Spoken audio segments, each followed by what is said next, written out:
그럼 우리는 지난 주일 저 중동 땅 이스라엘이라는 나라를 하나님께서 어떻게 부르셨고 어떤 직분을 주셨으며 또 그들의 사명이 무엇인지에 대해서, 그리고 그들이 오해하고 있는 부분이 무엇이며 그들이 잘못된 삶을 살아가고 있는 그 부분에 대해서 살펴볼 수가 있었습니다. 그리고 이제 그 촛대가 우리에게로 넘어왔는데, 내가 이 시대의 참 이스라엘, 내가 이 시대의 왕같은 제사장의 직분을 받은 자로서 이제 어떻게 살아야 할지에 대해서 교훈을 받을 수가 있었습니다. 이제 오늘 이 시간에는 우리가 바로 저 이스라엘, 저 유대인들에 대해서 어떻게 생각해야 될 것이며 또 그들이 우리와 지금 어떤 관계 속에 있는지 이 점을 살펴보면서 예수를 믿고 구원을 받았다는 것이 어떤 의미를 가지고 있는지에 대해서 우리가 좀 더 자세히 살펴보기를 원합니다. 제가 목회를 하면서 가만히 보면요, 예수를 믿고 그리스도인이 된다는 것만큼 신기한 일이 없어요. 참 신기해요. 인간적으로 생각할 때 도무지 저 사람은 예수 믿을 사람이 아니다, 이렇게 생각되는 사람이 있잖아요. 그런데 어느 날 슬그머니 교회에 한번 나와 본 거예요. 평소에 그분 아내가 그분을 전도하기 위해서 얼마나 애를 썼으면 얼마나 핍박을 받았는지를 알고 있기 때문에 야, 대단하다, 오늘 어떻게 나왔을까. 그런데 오늘 끝이겠지, 오늘 나오, 이렇게 생각했는데 그때부터 얼마나 잘 나오는지 딱 한 번 나오더니 이제 교회에 출석하는 정도가 아니라 정말로 신실한 구원받은 크리스찬이 되어서 교회에서 충성스럽게 봉사하는 직분자가 되시는 분들, 이런 분들을 보면요, 참 신기해. 야, 이건 사람이 하는 일이 아니라 바로 하나님께서 하시는 일이구나, 이렇게 깨닫게 됩니다. 그래서 정말 하나님의 은혜에 우리가 감사하게 되는 거죠. 또 어떤 사람은 아주 특별한 하나님의 강권적인 역사, 초자연적인 어떤 경험을 통해서 예수를 믿게 되고 구원받는 그리스도인으로서 그렇게 아름다운 믿음의 삶을 사는 사람도 있습니다.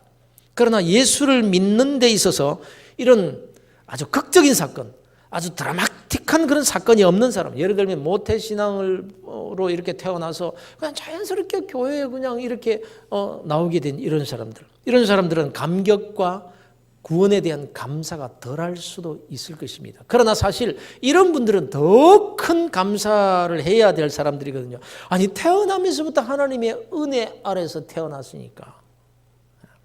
아무튼 어떤 사연이건 간에 내가 예수를 믿고 구원받은 하나님의 백성이 되었다라는 것, 내가 어떻게 구원을 받았는가, 이것에 대해서 정말 제대로 바로 알면 감격하지 않을 수 없고 내가 받은 구원, 내가 받은 그 믿음을 소중히 여기지 않을 수가 없는 겁니다.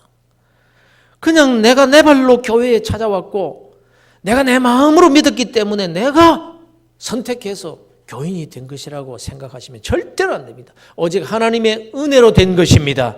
하나님이 날 택하셔서 된 것입니다. 성령님이 믿음을 주셔서 내가 믿은 것이 내 속에 어떤 믿음이 있어서가 아닌 거예요. 주님께서 너는 내 것이라고 이렇게 불러주셨기 때문에 그것이 하나님의 은혜로 된 것이지 내 힘과 내 뜻과 나의 어떤 의로움으로 나의 선택으로 된 것이 아니라고 하는 것을 성경이 얼마나 강조하고 있는지 모릅니다. 하나님이 나를 지명하여 부르시고 지금 이 자리에 나와서 예배 드리게 된 줄로 믿으시고, 여러분 이 시간에도 감사한 마음으로 예배 드리시기를 주의 이름으로 축원합니다. 오늘 우리에게 주신 이 본문의 말씀은요, 내가 받은 이 구원이 어떤 성격인지, 내가 지금 예수를 믿고 신앙생활을 한다는 것이 얼마나 큰 은혜인지에 대해서 말씀해 주고 있습니다. 우리가 성경을 읽어보면 요새 말로 골 때리는 민족이 있습니다.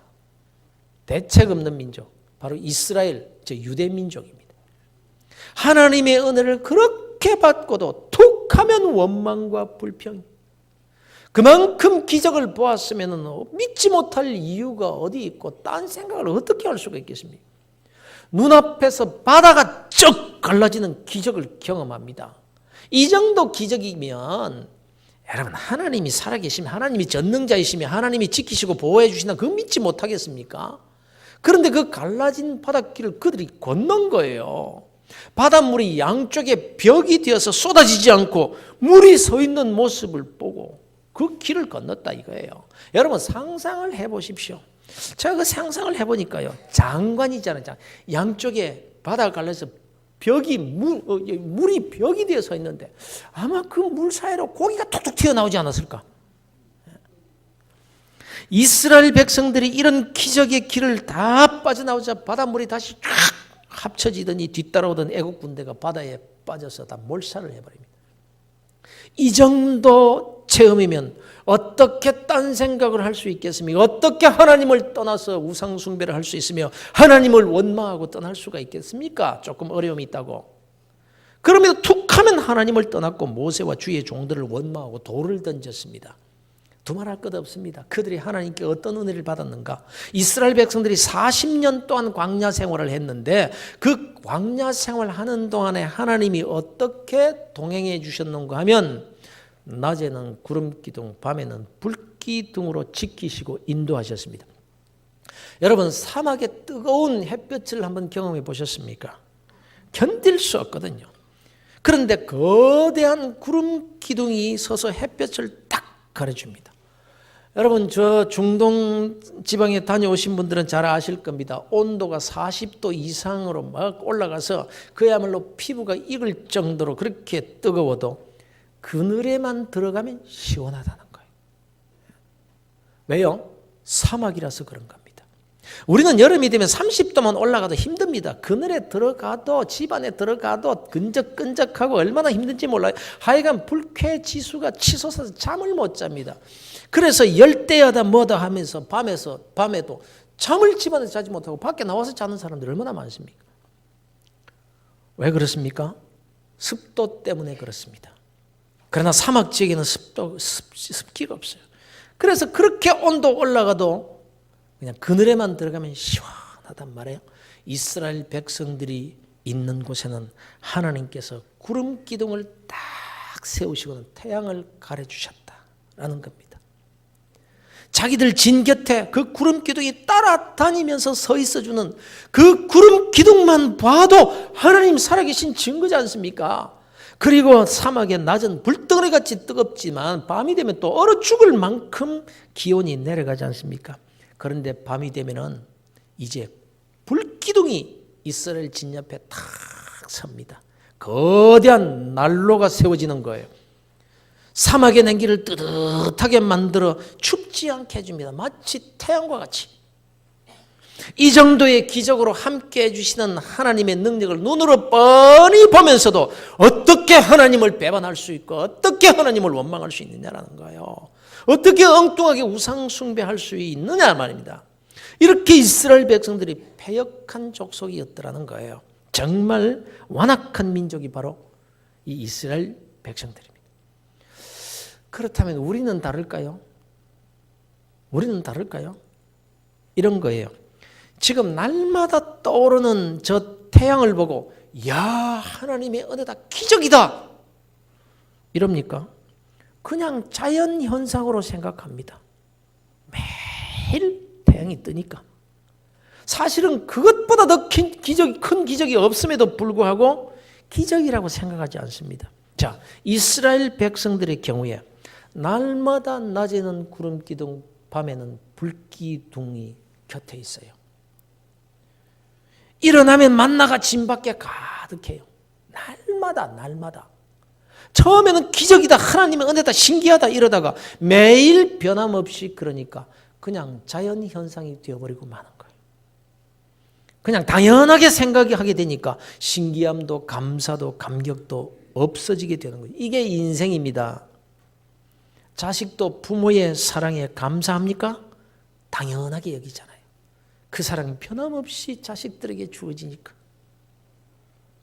아무튼 성경에 기록된 이스라엘 백성들의 삶을 보면은 온갖 기적의 은혜를 직접 눈으로 보고 체험하고도 뒤돌아서면 원망과 불평하다가 우상 숭배하고 하나님이 하지 말라고 하신 일을 어떻게 그렇게 찾아서 잘도 하는지. 그런데 말입니다. 중요한 게 뭐냐? 이런 이스라엘을 하나님이 택하셨고 이런 이스라엘을 하나님이 지극히 사랑하신다는 거예요.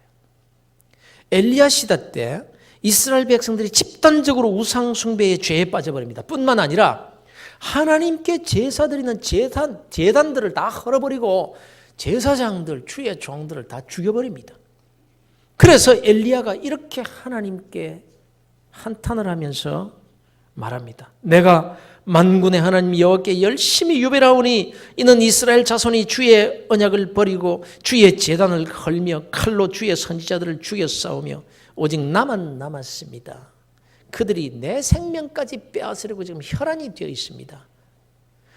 엘리야가 하나님께 불평을 늘어놓는 거예요. 하나님, 내가 하나님의 일을 이렇게 열심히 하면 못합니까? 내가 열심히요 특심으로 하나님을 잘 섬기고 있습니다. 그런데 이스라엘 자손들을 좀 보십시오.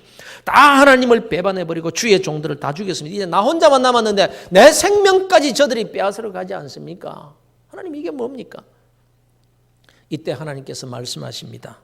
내가 이스라엘 가운데 7,000명을 남기리니 다 바알에게 무릎을 꿇지 아니하고 다 바알에게 입맞추지 아니한 자니라. 이렇게 말씀하시는 겁니다. 무슨 뜻인가 하니까, 엘리야야, 네 생각에는 이스라엘 백성들이 다 하나님을 다 떠났고 주의 종들이 다 죽은 줄로 안다마는 아니다. 내가 택한 사람들은 다 남겨놓았느니라. 한 사람도 없는 것이 아니라 7,000명이나 남아있느니라. 내가 택한 나의 백성들은 내가 지키느니라. 이렇게 말씀하십니다. 하나님은 결단코 이스라엘을 버리시지 않는다라는 것입니다. 다 우상 숭배하고 하나님을 떠난다 할지라도 하나님께서는 결단코 이스라엘을 포기하지 않으신다는 겁니다. 내가 7,000명을 남겨두었느니라. 우리는 이렇게 생각하기 쉽습니다. 이스라엘 백성은 어떻게 그런 기적을 보고도 또 특별한 하나님의 사랑을 그렇게 받고도 하나님은 배반할 수가 있을까? 이러면서 정말 패역한 민족, 정말 완악한 민족이다, 이렇게 생각할 수 있을 것입니다. 사실 그렇습니다. 정말 그래요. 그러나 우리가 분명히 알아야 할 사실은 하나님께서 그 사실을 다 아시고 그 이스라엘을 택하셨다는 것입니다. 신명기 7장에 보면 하나님이 이스라엘을 향해 말씀하시기를 여호와께서 너희를 기뻐하시고 너희를 택하심은 너희가 다른 민족보다 수요가 많기 때문이 아니다. 너희는 오히려 모든 민족 중에 가장 적으니라, 이렇게 말씀하십니다. 이스라엘 백성들이 뛰어난 민족이기 때문에, 잘난 민족이기 때문에, 우수한 민족, 강한 민족이기 때문이 아니라 오히려 부족한 민족, 약한 민족, 그리고 못난 민족이라는 거예요. 큰 자가 아니고 작은 자라는 거예요. 에서가 아니고 야곱이라는 거예요. 그럼에도 불구하고 이스라엘을 택하여 하나님의 자녀들로 삼으신 이유는 오직 은혜라는 것을 보여주시기 위해서. 그래서 본문에서 이렇게 말씀합니다. 만일 은혜로 된 것이면 행위로 말미암지 않음이니 그렇지 않으면 은혜가 은혜되지 못하느니라. 그러니 뭐 좀 실수했다고 해서 이제 너희는 끝이다. 우상을 숭배하고 하나님을 떠난다고 해서 그래 너희 놈들은 도무지 가망성이 없다, 안 될 민족이다 하면서 버리시지 않으시면 처음부터 은혜로 택하여 주셨기 때문에 그렇다라는 거예요. 하나님은 얼마나 거룩한 자인가. 아무도 그 앞에 나와서 머리를 조아릴 자가 없어요. 하나님 앞에 나올 자 한 사람도 없어요. 그래서 하나님께서 얼마나 거룩하신 분이신가를 가르쳐주기 위해서 구약시대 때 제사장들이 지성소에 가서 이 제사를 드릴 때 말이에요. 그 안에 대제사장에게 가서 제사를 드릴 때, 피를 뿌리면서 제사를 드릴 때 한 번 실수하면 그 자리에서 죽었어요. 제사장이 들어가지 못하고 끄집어내, 시체를 끄집어내고 다시 제비 뽑아서 거기 가서 나머지 제사를, 한 가지라도 거룩하신 하나님 앞에서 제사 지내면서 실수하면 그 자리에서 죽였다는 거예요. 이걸 저에게 적용시키면, 조금 전에 예배를 인도하면서 제가 실수했죠, 시작하면서.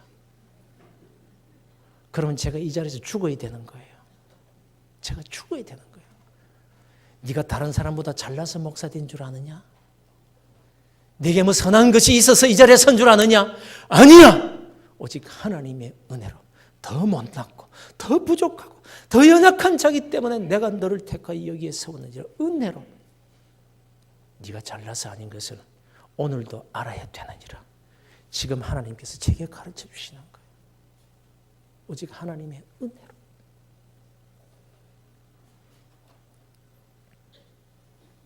그런데 왜 하나님이 겨우 7,000명만 남기시고 다 죄에 빠지도록 내버려 두시는 겁니까? 만일 이스라엘의 불순종과 죄 때문이라면 그걸 처음부터 이미 그런 족속인 줄 아시면서 은혜로 택해 주셨는데 왜 7,000명 외에는 다 죄짓도록 내버려 두셨을까요? 그렇게 하나님이 사랑하시면서. 보십시오. 이스라엘 백성들이 광야 생활할 때 인구가 얼마나 되었을까요? 예. 애굽에서 나올 때 장정들만 60만 명 정도 있습니다. 대체적인 견해로 아이들과 여자 또 노인들을 합하면 약 200만 명 정도는 됐을 것이라고 생각합니다. 이것은 출애굽했을 때의 그런 인구입니다. 그렇다면 이제 광야 생활을 끝내고 요단강을 건너 가나안 땅에 들어왔습니다. 세월이 흘렀습니다. 모세도 죽고 여호수아도 죽었습니다.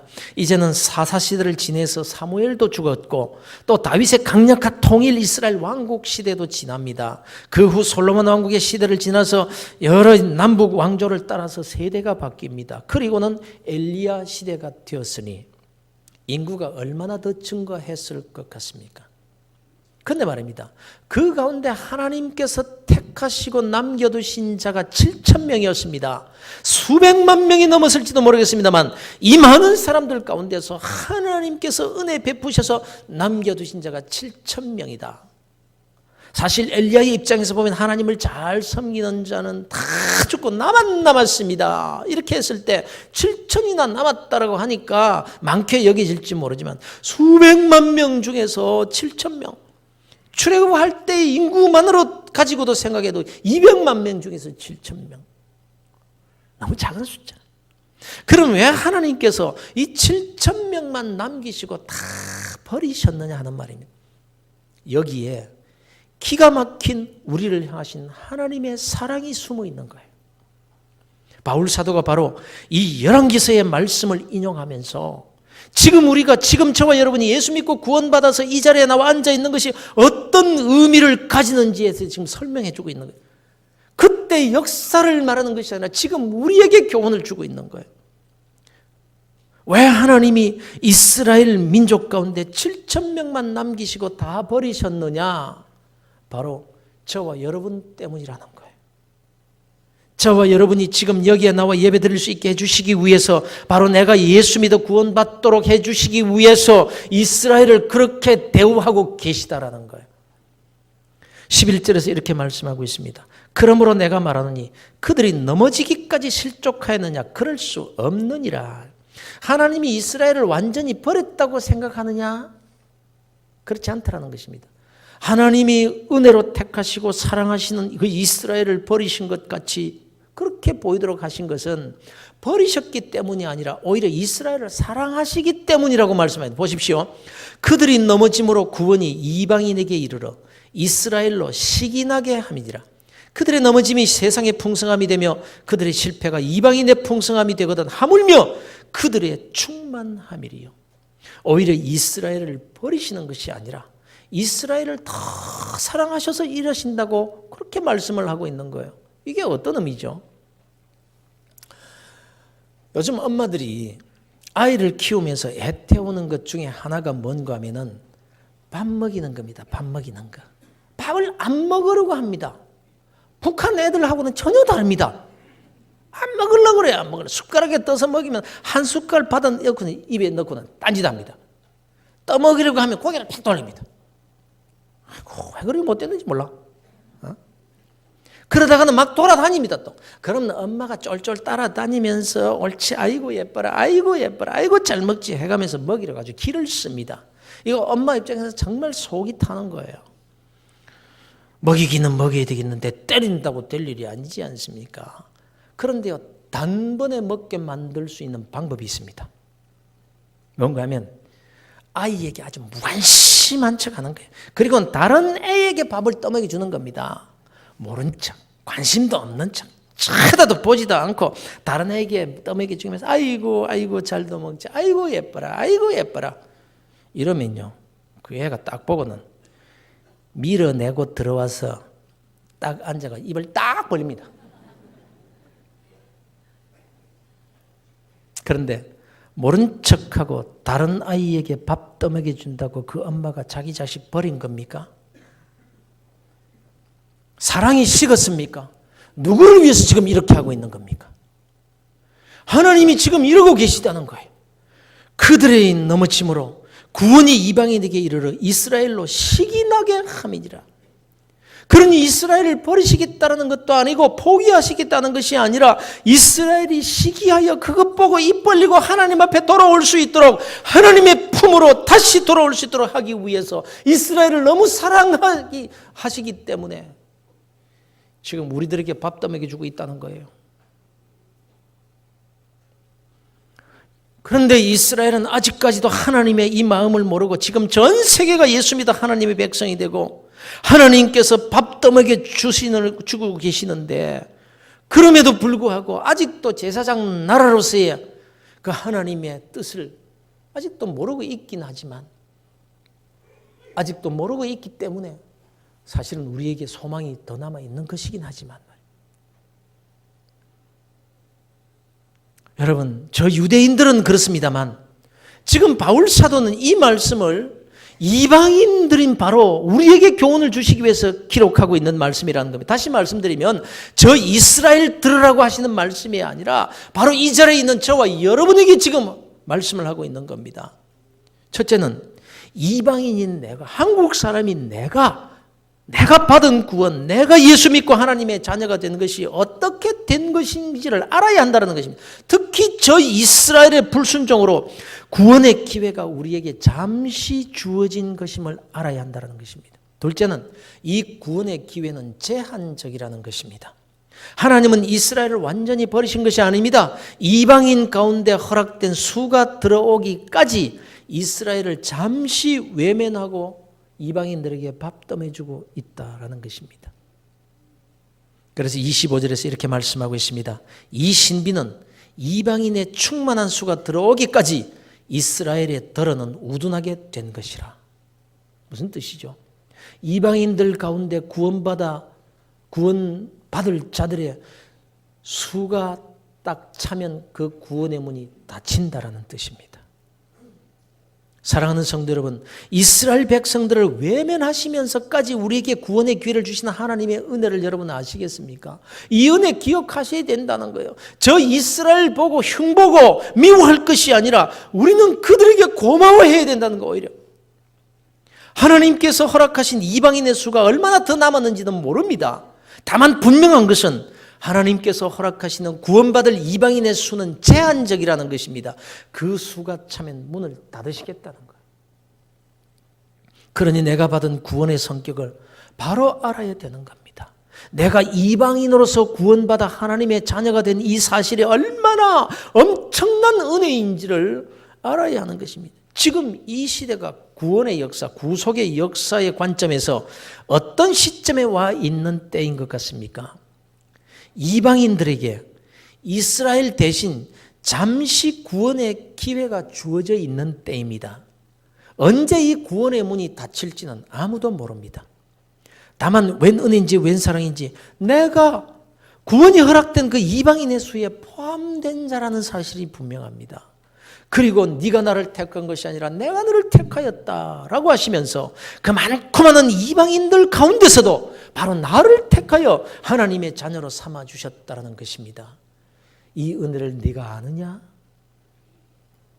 그리고는 이 사실을 우리 주님께서 어떻게 설명하셨는가 하니 무화과 나무인 나를, 이방인인 무화과 나무인 나를 하나님의 자녀에 바친 포도원에 심어주신 것이라 이렇게 말씀하십니다. 그리고는 다만 우리에게 원하시는 것이 뭐냐? 네가 이 은혜를 알고 감사함으로 열매만 좀 맺어다오. 포도원에 심길 자격이 없는 너를 포도원에 심어주었으니까 열매라도 좀 맺어다오. 이겁니다. 어떤 열매입니까? 이제 내가 이스라엘 백성이 되었느니라. 내가 이제 왕같은 제사장이니라. 내가 이제 아브라함의 후사가 되었으니 아브라함의 사명도 함께 주어져 있느니라. 너를 인해서 많은 사람들이 복을 받게 되리라. 남은 이방인의 수가 차도록 내가 복음을 전해라. 아브라함에게 약속한 대로 복을 내게 주어서 너와 네 자식의 이름이 창대케 해주리라. 이것이 저와 여러분들의 신분이고 현주소이고 사명이고 내가 존재해야 될 이유라는 것입니다. 그런데 하나님께서 이방인의 수가 차기까지 부르시는 그 일을 천사들에게 맡기지 아니하시고 우리에게 맡기시기를 원하신다는 거예요. 아브라함과 그 후사, 곧 제사장 나라인 이스라엘에게 맡기셨습니다. 너희가 그리스도의 것이며 아브라함의 자손이요 약속대로 유업을 이을 자니라. 이제 예수 믿는 우리가 아브라함의 후사요, 예수 믿는 우리가 약속의 축복을 받게 된 자들이라고 하는 것입니다.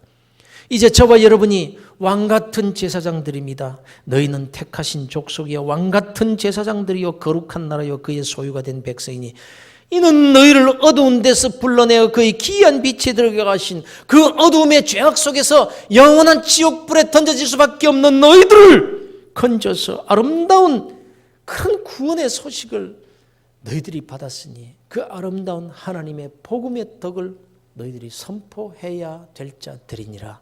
이렇게 말씀을 하고 있는 거예요. 그게 제사장의 사명이라는 거예요. 나를 구원하셔서 기이한 구원의 빛으로 이방인들에게 허락된 수 안으로 들어오게 하신 그 아름다운 복음, 그 복음을 내가 받았으니 이제 내가 제사장이 되어서 많은 사람들을 섬기며 그 복음을 전해야 하느니라. 내가 누구입니까? 내가 어떤 존재입니까? 나를 가리켜서 포도원에 심겨진 무화과 나무라고 하십니다.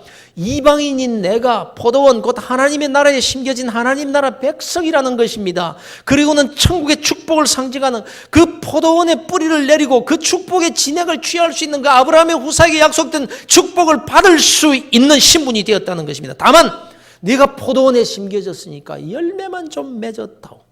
이에 대해서 주님께서 말씀하시기를 하나님의 마음은 이렇다라고 말씀하셨습니다. 내가 3년을 와서 이 무화과 나무에서 열매를 구하되 얻지 못하니 찍어버리라. 어찌 땅만 버리게 그대로 내버려 두겠느냐. 이것이 하나님의 마음이라는 것입니다. 그런데 주님께서 오늘도 이러고 계신다는 거죠. 금년에도 그대로 두소서. 내가 두릅하고 걸음을 줄이니 내가 두릅하고 걸음을 줄이니 내가 주의 종들을 보내서 저에게 말씀으로 권면하고 저들을 설득해서 하나님의 말씀 그 뜻대로 제사장 사명 잘 감당하도록 내가 만들어 보겠습니다. 이후에 만일 열매가 없으면 그렇게 열매가 열도록 내가 해보겠습니다. 만일 그렇지 않으면 그때 가서 찍으시죠. 재작년에도 그랬고 작년에도 그랬고 금년에도 참아 주시옵소서. 이것 때문에 우리가 여기에 앉아 있는 거예요. 하나님께서는 그렇게 우리를 기다리고 계신다는 거예요. 사랑하는 성도 여러분, 언제 이방인의 수가 다 차게 될지, 언제 구원의 문이 닫히게 될지 모릅니다. 아무도 모릅니다. 그때와 시기는 하나님만 아십니다. 다만 성경에서 말씀하는 바 세상 역사의 징조를 보면 그때가 가까워졌다는 것은 분명합니다. 그런데 우리는 너무 안이합니다. 마치 노아 홍수가 일어나기 전과 같이 소돔과 고모라의 심판이 임하기 전과 같이 전쟁의 소식들이 들리고 북쪽에서 끓는 가마가 남쪽으로 기울어져서 언제 쏟아질지 모르는 그런 위험한 상황 앞에서도 바로 이웃 나라에서 지진이 일어나서 사람들이 참참하게 죽어가도 민족이 민족을, 나라가 나라를 대적하여 일어나겠고 곳곳에 기근과 지진이 있으리니 이 주님의 말씀을 예사롭게 생각하며 사는 것 아닐까요? 그러나 주님께서 말씀하십니다. 너희는 삼가 두려워하지 말라. 이런 일이 있어야 하되 아직 끝은 아니니라. 이 천국 복음이 모든 민족에게 증거되기 위하여 온 세상에 전파되리니 그때야 끝이 오리라. 무슨 뜻입니까? 이방인의 수가 차기까지 하나님께서 지금도 참고 기다리고 계시다라는 것입니다. 바로 그 일을 저와 여러분에게 맡겨 놓으시고 말입니다. 사랑하는 성도 여러분, 내가 어떻게 구원을 받았는지, 내가 어떻게 이 예배의 자리에 나오게 되었는지, 그래서 내가 어떻게 살아야 할 신분인지를 기억하고 사는 그리스도인들이 되어야 한다는 것입니다. 바울 사도가 지금 이 말씀을 하고 있는 거예요. 사랑하는 성도 여러분, 하나님의 은혜가 설명할 수 없는 하나님의 은혜가 내게 임했습니다. 이제 저와 여러분은 아브라함의 후사가 되었고 왕같은 제사장들이 되었으니 바로 그 아브라함의 후사에게 약속된 유업을 우리가 받아 그 주신 축복으로 사명 잘 감당하며 사는 복된 그리스도인들이 다 되시기를 우리 주 예수 그리스도 이름으로 축원합니다.